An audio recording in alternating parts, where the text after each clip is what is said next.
अस्सलाम वालेकुम वरहमतुल्लाहि वबरकातुह। आज ना हम एक ऐसी बुराई पर बात करेंगे जो हमारी ज़बान से तो निकलती है लेकिन हमारे सारे अमाल को बर्बाद कर सकती है, और इस बुराई का नाम है गीबत। एक सवाल है, कभी सोचा है कि हम दिन में कितनी बार बिना गौर किए बिना सोचे समझे गीबत कर लेते हैं?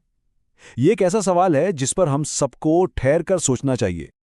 तो इस पूरी गुफ्तगू में हम 4 चीज़ों को समझेंगे। पहले कि गीबत आखिर है क्या, फिर कुरान और हदीस में इसके बारे में क्या वार्निंग आई है, उसके बाद इसके दुनियावी और रूहानी नुकसान क्या हैं, और आखिर में कि इससे तौबा का रास्ता क्या है। तो चलिए शुरू करते हैं सबसे बुनियादी बात से। आइए समझते हैं कि गीबत कहते किसको हैं, ताकि हम इस गुनाह से बचने के लिए पहला कदम उठा सकें। रसूलुल्लाह सल्लल्लाहु अलैहि वसल्लम ने इसकी बहुत साफ तारीफ बताई है। गीबत यह है कि तुम अपने भाई का जिक्र उसकी पीठ पीछे ऐसे करो जो अगर वो सुनता तो उसे बुरा लगता। मतलब असल बात यह है कि उस शख्स को वो बात नापसंद होती। और यहाँ एक बहुत बहुत ही अहम फर्क है जिसे समझना जरूरी है।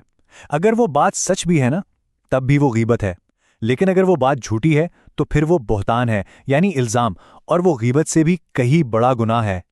जरा सोचिए, हम लोग जब मिल बैठते हैं तो अक्सर क्या बातें हो रही होती हैं? किसी के कपड़ों पर कमेंट, उसकी आदतों पर, उसकी शादी, उसके पैसों या किसी की जाती कमजोरी पर तबसरा। ये सब अनजाने में ही सही गीबत के दायरे में आ जाता है।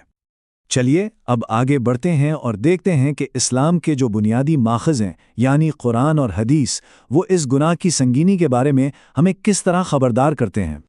अल्लाह ताला कुरान पाक में एक बहुत ही झंझोड़ देने वाला सवाल पूछते हैं, और एक दूसरे की गीबत न करो। क्या तुम में से कोई ये पसंद करेगा कि अपने मुर्दा भाई का गोश्त खाए? आगे फरमाया, यकीनन तुम इससे नफरत करोगे। इस पर गौर करें, भला कौन है जो अपने मरे हुए भाई का गोश्त खाना पसंद करेगा? कोई भी नहीं, राइट? तो फिर अल्लाह ने गीबत को इतनी खिलौनी चीज से क्यों मिलाया? क्योंकि गीबत इंसान की गैर मौजूदगी में उसकी इज्जत और उसके कैरेक्टर का कत्ल कर देती है। एक वाकया है मेराज की रात का। नबी अकरम सल्लल्लाहु अलैहि वसल्लम ने कुछ ऐसे लोगों को देखा जिनके नाखून तांबे के थे, और वो उनसे अपने चेहरों और सीनों को नोच रहे थे। जब आप सल्लल्लाहु अलैहि वसल्लम ने पूछा कि ये कौन लोग हैं, तो जवाब मिला, ये वो लोग हैं जो दुनिया में लोगों का गोश्त खाते थे, यानी गीबत करते थे। ये सिर्फ एक कहानी नहीं, ये आखिरत की एक हकीकत है। तो अब बात करते हैं इसके असरात की, कि इस ज़बान की गलती की असल कीमत क्या चुकानी पड़ती है, दुनिया में भी और आखिरत में भी। देखिए, हम सब कितनी मेहनत से इबादत करते हैं, है ना? नमाजें पढ़ते हैं, रोज़े रखते हैं, ज़कात देते हैं, यही तो हमारा आखिरत का सरमाया है।